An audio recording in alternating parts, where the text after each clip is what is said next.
ایمان پڑھا حامدہ وسلم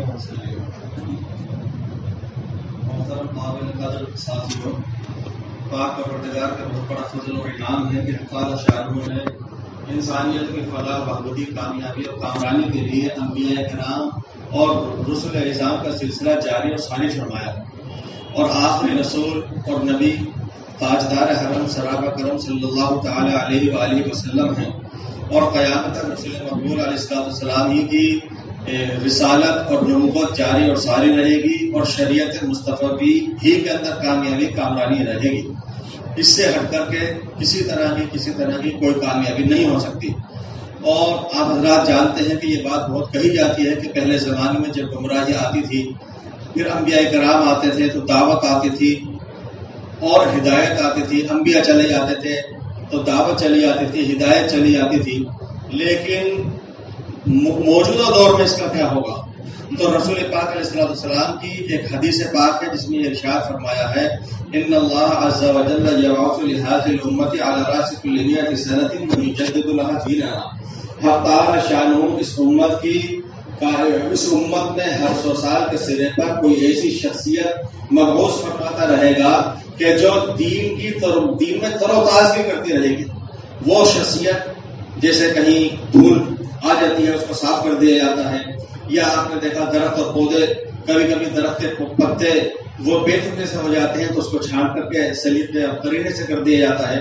تو اسی طریقے سے دین میں جو کچھ رسومات سے، بدعات سے، خرافات سے، اس کے اندر جو کچھ آمیزش کی جاتی ہے عوام الناس کی طرف سے، یا جہلا کی طرف سے، یا فساق و فجار کی طرف سے، یا زمین فروش لوگوں کی طرف سے، تو حق تعالی شاہ نے اس کے لیے انتظام فرمایا ہے کہ ہر 100 سال کے سرے پر کوئی نہ کوئی مجدد شخصیت جنم لیتی رہے گی اور وہ تجدید کا کارنامہ انجام دیتی رہے گی۔ یہ رسول پاک علیہ السلام کی حدیث ہے، یہ پیشین گوئی ہے۔ جس طریقے سے آپ حضرات کا اور میرا اس بات پر یقین ہے کہ رسول پاک علیہ السلام نے جو قیامت کی نشانیاں بیان فرمائی ہیں وہ برحق ہیں، ویسا ہی ہوتا ہے اور ویسا ہو کر کے ہی رہے گا، اس سے ہٹ کر کے نہیں ہو سکتا۔ اسی طریقے سے ہمارا اور آپ کا یہ یقین ہے اور عقیدہ ہے کہ رسول پاک علیہ السلام کی اس پیشین گوئی کو سامنے رکھتے ہوئے یہ اندازہ کیا جا سکتا ہے کہ ہمیشہ جیسا کہ امم میں سابقہ میں ہوا کرتا تھا، اس امت میں بھی ایسا ہوتا رہے گا کہ وقتاً فوقتاً کچھ گرد و غبار چھجایا کرے گا، کچھ ملاوٹ ہو جایا کرے گی، اور اللہ تعالیٰ شاہ مجددین کے ذریعے سے اس کی تجدید فرماتا رہے گا۔ ہر 100 سال کے اندر مجدد ہوتے رہے ہیں، اور ایک ایسا طریقہ کار اللہ تعالیٰ شاہ کی صحبت میں رکھا کہ آج سے 1440 سال کا عرصہ گزر چکا، لیکن رسول پاک علیہ السلام نے 13 ہجری کے اندر وصال فرمایا، تو آپ یہ کہہ لیجیے کہ 1427 سال تقریباً گزر رہے ہیں۔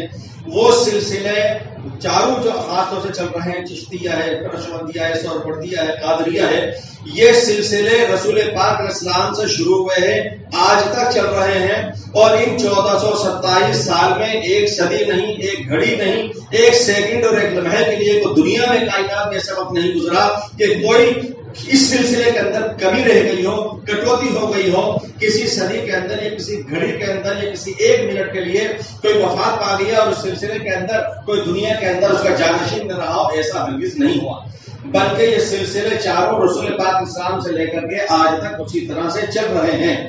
اور جس طریقے سے حدیثوں کے اندر سند ہوا کرتی ہے کہ ہر حدیث اپنے استاد کے ذریعے، دادا استاد کے ذریعے، مثال کے طور پر میں نے حدیث پڑھی حضرت حکیم مفتی احمد حسن خان صاحب سے، انہوں نے حدیث پڑھی حضرت مولانا حیدر حسن خان صاحب سے، انہوں نے حدیث پڑھی حضرت میاں نذیر حسین صاحب سے، انہوں نے پڑھی حضرت شاہ اسحاق صاحب سے، انہوں نے پڑھی حضرت شاہ عبدالعزیز محدث دہلوی سے، انہوں نے پڑھی حضرت شاہ ولی اللہ محدث دہلوی رحمۃ اللہ علیہ سے، اور یہ سلسلہ چلا جا رہا ہے اسی طریقے سے۔ اور کوئی امت کے اندر آج تک سند حدیث پہ ایسا نہیں ہوا کہ کسی بھی صدی کے اندر یا سال یا مہینے کے اندر ایک لمحے کے لیے بھی کوئی امت پہ ایسا وقت گزرا ہو کہ اس سلسلے کے اندر بیچ میں انقطاع ہو گیا ہو، کٹوتی ہو گئی ہو۔ جس طریقے سے حدیث کے سلسلے منظم چلے آ رہے ہیں، اسی طریقے سے یہ سلاسل تصوف کے، سلوک کے، اصلاح کے، تربیت کے چلے آ رہے ہیں۔ میں نے بھی ایک حدیث آپ حضرات کو گوش گزار کی تھی کہ ہر 100 سال کے سرے پر اللہ تعالیٰ مجددین بھیجتا ہے۔ مجدد علم ثانی ان کو اس لیے کہا جاتا ہے کہ 1000 سال 10 صدیاں گزر چکی تھیں، اور 11ویں صدی جب آنے لگی اس موقع پر وہ مبعوث ہوئے تھے، اور مبعوث سے مراد یعنی اس حدیث کی روشنی کے اندر کہا جا سکتا ہے کہ انہوں نے ایسے کمالات کے اظہار فرمایا، ایسے خدمات دین کے انجام دی، تجدیدی کارنامے انجام دیے کہ ان کو ایک مجدد الف ثانی کہا جانے لگا، یعنی آئندہ دوسرے ہزارہ جب شروع ہونے لگا تو انہوں نے تجدیدی کارنامے انجام دیے۔ تو میرے دوستو یہ بات آپ ذہن نشین رکھ لیجئے کہ کسی نہ کسی زمانے میں کوئی نہ کوئی مجدد ہوتے رہے، لیکن یہ سلسلہ سلوک اور تصوف کا کبھی ایسا نہیں ہوا کہ کسی مجدد نے آ کر کے اس کے اوپر انگوشت اٹھا دی ہو، انگلی اٹھا دی ہو، یہ سلسلے پر کوئی اعتراض کیا ہو۔ یہ چاروں سلسلے الحمدللہ حضور پاک اسلام سے چل رہے ہیں۔ سلسلہ نقشبندی ابو بکر صدیق رضی اللہ عنہ سے جو شروع ہوا ہے آج تک چل رہا ہے، اور ہمارے مہمان محترم حضرت مولانا دامت برکاتہ الحمدللہ اس سلسلے کے حامل اور امین ہیں، اور سلوک و تصوف کے الحمدللہ ایک ماہر شہسوار ہیں، ہمارے بزرگ ہیں۔ اسی طریقے سے تمام سلسلوں کا حال ہے۔ میں یہ گزارش کر رہا ہوں کہ ایسے زمانے گزرے ہیں، ایسی صدیاں گزری ہیں کہ جب بادشاہ سلاطین مسلمان وہاں پر نہیں ہو سکے۔ بہت سی مملکت ایسی تھی ہندوستان کے اندر بھی، آپ اندر جانتے ہیں کہ 800 سال تک تقریباً عموماً حکومت رہی، لیکن آپ جانتے ہیں کہ شروع کی چند صدیاں تو ایسی گزری تھی ابتدا اسلام میں کہ مملکت کے اندر بھی کوئی اسلامی سلطنت نہ تھی، بادشاہ نہ تھے، لیکن نماز تو ہو رہی تھی، زکوٰۃ تو ادا کی جا رہی تھی، سجدے تو امت محمدیہ کے افراد پر پڑے تھے۔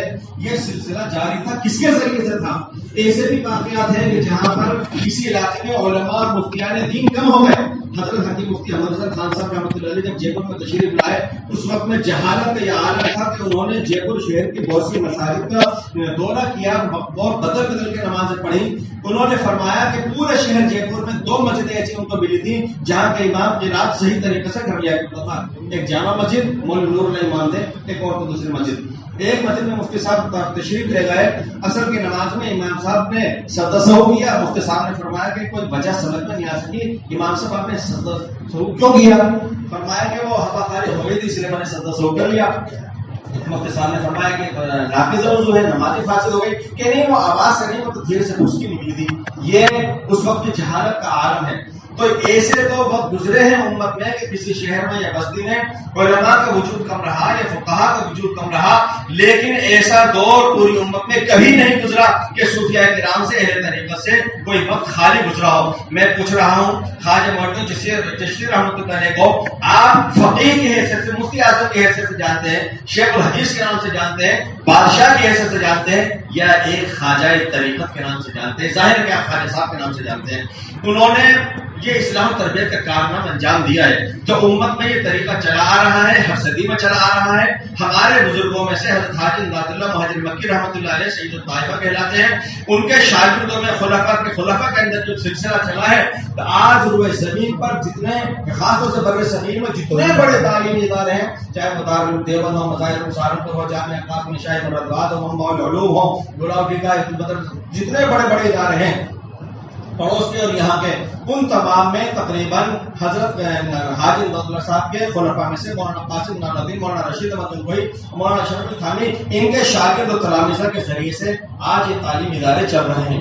خانقاہوں کی طرف اگر آپ جائیں گے تو جمعیت علماء کو دیکھ لیجئے کہ حضرت گنگوئی کے خلیفہ حضرت مولانا سید حسین مدنی رحمۃ اللہ علیہ کے ذریعے سے پورے عالم کے اندر آج جمعیت علماء وہ صدقہ ہے، وہ طفیل ہے، وہ برکت ہے، وہ رحمت ہے سلوک و تصوف کے اندر حاجی امداد اللہ مہاجر مکی رحمۃ اللہ علیہ کی برکت ہوگی۔ اسی طریقے سے اب جماعت کی طرف جا کر کے دیکھ لیجئے کہ تبلیغی جماعت الحمدللہ کہ میں 4 سال تک دہلی بغلے والی مسجد کے اندر اس زمانے کے اندر رہا ہوں جب اس وقت تاجدار 5 بڑے ستارے ولایت کے جن کا افق عالم پر ستارہ روشن تھا، اس کے اندر حضرت جی نام حسن صاحب، مولانا اظہار حسن صاحب، حضرت مولانا عبید اللہ صاحب بلیاوی، بخش بشیر احمد صاحب، اور مولانا محمد عمر صاحب پالنپوری، اور بقول شخصیت منشد صاحب، یہ بڑے بڑے چوٹی کے افراد وہاں تھے۔ 4 سال الحمدللہ میں جوتیاں سیدھے کرنے کی توفیق ہوئی، وہاں کے استنجا خانے بیت الخلا صاف کرنے کی توفیق میسر ہوئی، وہاں حدیث پاک پڑھنے کی سعادت حاصل ہوئی۔ ان بزرگوں کے سامنے رہ کر کے جو زارہ تلمس دے کر کے میں نے سیکھا اور سمجھا وہ یہ کہ ایک مرتبہ مولانا اظہار حسن صاحب کے پاس گنگوں سے صاحب آئے، انہوں نے دعا کی درخواست کی۔ مولانا اظہار حسن صاحب نے فرمایا بھائی ہمارے یہاں تو جو کچھ بھی آیا ہے وہ گنگوں سے آیا ہے۔ آپ سمجھ رہے گنگوں کسے کہتے ہیں؟ ایک مرتبہ میرے پیر بھائی بلکہ میرے شیخ مفتی فاروق صاحب میرٹھی، ان سے مفتی محمود حسن گنگوئی رحمۃ اللہ علیہ نے فرمایا مفتی محمود کبھی گنگو گئے ہو؟ عرض کیا کہ حضرت نہیں۔ فرمایا کہ اگر اللہ تعالیٰ نے سوال کر لیا گنگو کو نہیں گئے تو کیا جواب دو گے؟ ہمارے سلسلے کے اکابر طریقت وہاں پر رہے ہیں، ہمارا سلسلہ وہاں جا رہا ہے، ہم اس کو نظر انداز کیسے کر سکتے ہیں؟ ہمارے اکابر نے جو بھی کام کیا ہے، حضرت مولانا محمد الیاس رحمۃ اللہ علیہ وہ عالم تھے، فاضل تھے، محدث تھے. میں آپ سے پوچھتا ہوں وہ کہاں پر پڑھے تھے؟ دارالدیوبند کی چوکھٹ پر انہوں نے فیض حاصل کیا تھا. دارالدیوبند سے شیخ الہند نے اگر وہ درس حدیث نہ دیا ہوتا کیا وہ عالم دین ہوتے؟ پھر آپ اندازہ فرمائیے کہ حضرت مولانا الیاس رحمۃ اللہ علیہ کی باطنی تربیت، سلوک و تصوف کی کتنی تھی کہ حضرت مولانا رشید احمد گنگوئی رحمۃ اللہ علیہ کے گنگوہ کے اندر انہوں نے تقریباً کم و بیش 10 سال اپنے بھائی کی وجہ سے وہ گزارے. اور یہ تک انہوں نے فرمایا ہے لوگوں کو تو صرف مدینہ منورہ کے خواب یاد رہا جو منقول ہوتا چلا جا رہا ہے، لیکن میں نے یہ سنا ہے کہ حضرت نے یہ بھی فرمایا کہ حضرت گنگوئی کے مزار اقدس پر مجھ کو تبلیغی اصول کا انشراح ہوا ہے، استفادہ ہوا ہے. حضرت گنگوئی سے وہ بیت تھے، فیض وہاں اٹھایا تھا. حضرت مولانا خلیل احمد سہارنپوری رحمۃ اللہ علیہ نے ان کو اجازت و خلافت سے نوازا تھا. اگر حضرت مولانا خلیل احمد سہارنپوری مولانا الیاس رحمۃ اللہ علیہ کو اجازت و خلافت سے نہ نوازتے تو مولانا الیاس رحمۃ اللہ علیہ کے خلفاء میں کیا مولانا یوسف رحمۃ اللہ علیہ ہوتے، مولانا انعام حسین صاحب ہوتے، مولانا احتشام حسین صاحب ہوتے، حافظ مقبول صاحب ہوتے، قاری رضا حسن صاحب ہوتے؟ آپ اندازہ فرمائیے یہ مولانا الیاس رحمۃ اللہ علیہ جیسے دوسرے حضرات سلوک و تصوف کے امام تھے، مولانا الیاس رحمۃ اللہ علیہ تھے. تو جتنا جماعت کے ذریعے سے حلقہ پھیلا اور یہ تمام بڑے تین عمر حضرات بیعت فرماتے رہے پوری دنیا کے اندر، وہ فیض ہے ہمارے اکابر کے اکابر کا. اسی طریقے سے اور دوسری باتیں جتنی چل رہی ہیں تو ہمارے دلوں میں وسعت ہونا چاہیے، فراغ ہونا چاہیے. میں 2 لطیفے سنا دوں. ایک ٹاپ کا ٹاپ میں میرے ایک دوست آج سے تقریباً 25-27 سال پہلے گئے اور بس اسٹینڈ پہ اترے. ان کو جہاں جانا تھا مدرسہ خلیلیہ میں، تو انہوں نے رکشہ والے سے کہا کہ بھائی چل رہے تو کھڑا جگہ. رکشہ والے نے کہا ٹھہر جا، بنڈی میں سے جیب میں سے پیسے نکال کر کے گنے. کہا کہ میرے پاس تو آج شام پہ کھانے کا انتظام ہو گیا، میرا تو چولہا جل جائے گا، یہ بھوک کا پڑا اس کو لے جا. ایک دوسرے رکشے والے کی طرف اشارہ کر کے کہا کہ اس کو لے جا، اس کی آج مزدوری نہیں ہوئی، میرا تو شام کو چولہا جل جائے گا، اس کو لے جا. آپ غور فرمائیے کہ جو جاہل ہے، جو اپنے آپ کو بیچارہ دنیا دار سمجھ رہا ہے، اپنے آپ کو فاسق بے نمازی سمجھ رہا ہے، اس کے دل میں تو اتنی گنجائش ہے کہ میرے گھر کا چولہا جل رہا ہے تو اس رشتے والے کا بھی چولہا جل جائے. جو میں کوئی کام کر رہا ہوں اس کا بھی کچھ کام ہو جائے. میں نے بزرگوں سے سنا کہ ایک مرتبہ کسی موقع پر ایک مسلمان کی دکان تھی، کوئی شخص آیا سامان خریدنے کے لیے. اس مسلمان تاجر نے کہا کہ یہودی ہے پڑوسی، اس سے خرید لو سامان. اس نے کہا کہ یہ آپ بھی تو بیچتے ہیں. کہ وہ بات یہ ہے کہ میری تو آج بکری کافی ہو گئی، ان کے پاس آج کوئی دن بھر سے کوئی گاہک نہیں آیا، ان سے خرید لو. یہودی سے خرید لیا. یہودی نے پوچھا کہ اس دکان پہ جا کر کے تو واپس کیسے آ گیا؟ اس نے بتایا کہ اس نے یہ کہا کہ یہودی کی دکان سے خرید لو، اس کی آج بکری بالکل بھی نہیں ہوئی. یہودی اتنا متاثر ہوا کہ ہلکا بگوش اسلام ہو گیا. ایک مسلمان کے دل میں اتنا تو درد تھا کہ میری آج بکری ہو گئی ہے، میرے گھر کا چولہا جل جائے گا، اس یہودی کا بھی چولہا جل جائے. میرے دوستو اب آپ سوچئے، اگر میں یہ سوچوں کہ تمام نیکیاں میں ہی کر لوں، کسی اور کو اجر و ثواب نہ ملے، دین کے تمام شعبے میں ہی انجام دے لوں، کسی دوسرے کو اس کا موقع نہ ملے، ہر طرح کا کام میں ہی کر لوں، یہ سب ممکن نہیں ہے. جس طرح صحابہ کرام نے کاموں کو بانٹ کر کے کیا تھا. حضرت زید بن ثابت نے قرآن پاک کی جمع و ترتیب کرتے ہوئے یہ نقاب میں خلاف کا شوق آگے بڑھایا تھا. عبداللہ بن مسعود اور مسعود خدری ان حضرات نے حدیثوں کو آگے بڑھایا تھا. اسی طریقے سے حضرت معاذ بن جبل علی مرتضی ان حضرات نے فقہ و فتاوی کو آگے بڑھایا تھا. اسی طریقے سے آج بھی امت میں کام ہو رہا ہے. حضرت مولانا الیاس رحمۃ اللہ علیہ جب کام شروع فرمایا تھا تو اس موقع پہ افغانستان اور ایران کے موقع پر جب جماعتیں گئی ہیں تو حضرت مدنی رحمۃ اللہ علیہ سے خطوط لکھوائے. حضرت مدنی نے اپنے تلامذہ خلفاء کو خطوط لکھ کے بھیجے کہ یہ جماعت آ رہی ہے، مولانا صاحب کی ان کا تعاون کرنا، ان کا تعارف کرانا.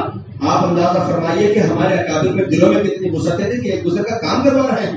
حضرت شاہ عبد القادر رائے پوری رحمۃ اللہ علیہ نے مولانا الیاس رحمۃ اللہ علیہ کے کام کو فروغ دلوایا اور پڑوس میں خاص طور سے جتنے حضرات کام کو لے کے چلنے والے تھے، آپ حضرات بعد میں سوچتے رہیے گا پوچھ لینے کون کون حضرات تھے، وہ تقریباً سارا حضرت شاہ عبد القادر رائے پوری رحمۃ اللہ علیہ کے خلفاء مجاہدین کا تھا، فیض یافتہ تھا. ان اہل خانقاہ نے تبلیغ کو آگے بڑھایا، تبلیغ نے خانقاہ کا طریقہ آگے بڑھایا، مدارس کا ان سے ربط رہا، ان کا مدارس سے ربط رہا. ہمارے اندر یہی گنجائش ہونا چاہیے کہ ہم سب مل کر کے سارے کام کیا کریں. میں سارا کام کر لوں لیکن اگر وہ کام میں نہیں کر پا رہا دوسرا کر رہا ہے تو مجھے اس کا تعاون کرنا چاہیے، مجھے اس کو اچھی نظر سے دیکھنا چاہیے. مسجدیں اللہ کی ہیں، یہ کسی ایک تنظیم کی، کسی ایک تحریک کی، کسی ایک انجمن کی، کسی ایک یونین کی، کسی ایک برادری اور سماج کی نہیں ہے، یہ تمام کی ہیں۔ کتنا بڑا ہے، کتنی بڑی حیرت کی بات ہے کہ جب کوئی میڈیکل مشورہ ہوتا ہے اسرائیل کا تو وہاں پر ڈاکٹروں کو ہی صرف بولنے کا موقع مل رہا ہے، وہاں دوسروں کو موقع نہیں مل رہا۔ جہاں نقشہ نویسی سے متعلق، انجینئرنگ سے متعلق کوئی مشورہ ہوتا ہے، انجینئر کے علاوہ وہاں کوئی دوسرا نہیں بول رہا۔ جہاں پر کسی اور موقع کے اوپر کوئی بات ہے، سرکاری بات چل رہی ہے، وہاں ان کے سوا کوئی دوسرا نہیں بول رہا۔ علماء کو، مفتیوں کو، قاریوں کو صرف مساجد کے اندر بیان کرنے کے لیے کیا عوام الناس سے اجازت لینے کی ضرورت ہے؟ کتنے افسوس کی بات ہے۔ یہ علماء کسی ایک تنظیم اور تحریک اور برادری سماج کے نمائندے نہیں ہوا کرتے۔ یہ تو العلماء ورثۃ الانبیاء، اس آیت، اس حدیث پاک کی روشنی میں انبیاء کرام کے جانشین ہیں کہ نبی پاک علیہ السلام کو اپنی موجودگی کے اندر امامت کے لیے، آگے بڑھنے کے لیے کسی سے اجازت لینے کی ضرورت تھی؟ بیان کرنے کے لیے کسی اجازت لینے کی ضرورت تھی؟ ہرگز نہیں۔ اسی طریقے سے انبیاء کرام کے علماء کرام وارث ہیں۔ جس طریقے سے قرآن پاک کسی ایک فرقے کا مسلک کا نہیں ہے، جس طرح حدیث کسی ایک مسلک اور فرقے کی نہیں ہے، اسی طریقے سے میرے دوستوں، علماء کو، مفتیان کرام کو بانٹ کر کے مت رکھو کہ ہمارے حلقے کا ہے تو بولنے دیں، تو نہیں بولنے دیں۔ ہمارے دل میں وسعت ہونا چاہیے، گنجائش ہونا چاہیے۔ حضرت والا دامت برکاتہ شریف لائے ہیں ہمیں اور آپ کو سب سے